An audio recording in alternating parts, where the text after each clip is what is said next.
現代人注重健康，但你有冇諗過要真正改善體質，其實要由肝腎開始。係中醫角度，肝腎係身體能量嘅根本，肝調情志，腎儲精氣。如果肝腎虛弱，就會容易感到疲倦、失眠，甚至抵抗力變差。想要從根本改善體質，可以試試呢款結合咗日本漢方同現代科學嘅肝腎力。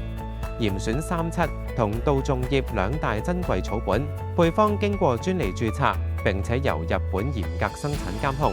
更喺香港註冊中成藥，確保其安全性及有效性。根據研究數據顯示，肝腎力能夠有效促進肝腎排毒，提升 eGFR 等腎功能指數，並有助減輕因腎功能不佳所引致嘅不適。肝腎力最大嘅優點係由根本調理身體機能，係持續使用之下，高達90%嘅用家都覺得精神好咗，日常生活都更有活力。如果你都希望真正嘅體質改善，不妨考慮從肝腎調養開始。